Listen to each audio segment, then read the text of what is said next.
அன்னைக்கு நாங்கள் காலையில் 4 மணிக்கு எழுந்திரிச்சோம். எந்திரிச்சு குளிச்சு கிளம்பி நாகப்பழனி முருகன் கோவிலுக்கு போனோம். நாங்கள் வேகமாக போனோம்.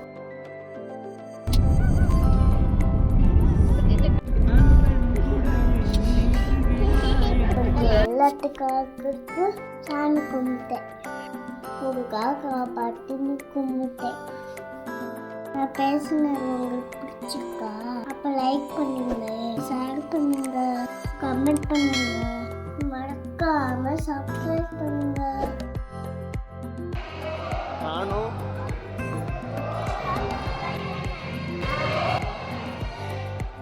உள்ள போனோடனே அபிஷேக சத்தம் கேட்டுச்சு.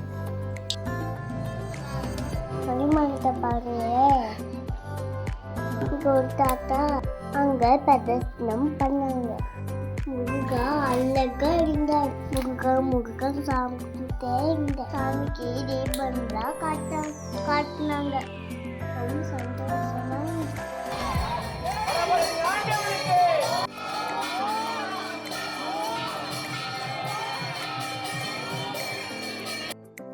சாமி கும்பிட்டு வெளியே வந்தோமா. அங்கே பார்த்தா பெரிய குளத்துக்குள்ள அழகழகா பாட்டு இருந்தது. பார்க்கவே அழகா இருந்துச்சு. நான் பேசுனது உங்களுக்கு பிடிச்சிருக்கா? மறக்காம சப்ஸ்கிரைப் பண்ணுங்க.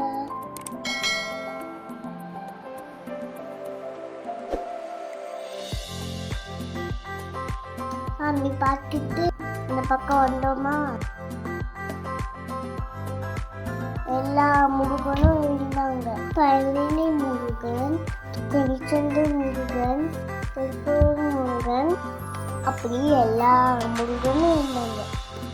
மனசார சாமி கும்பிட்டேன். பால்ல அபிஷேகம் பண்ணாங்க.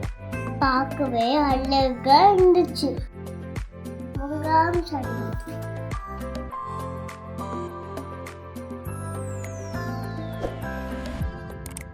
லைக் பண்ணுங்க, மறக்காம சப்ஸ்கிரைப் பண்ணுங்க. முருகாம் சரணம். முருகாம் சரணம். முருகாம் சரணம். முருகா காப்பாற்றின்னு கும்பிட்டேன்.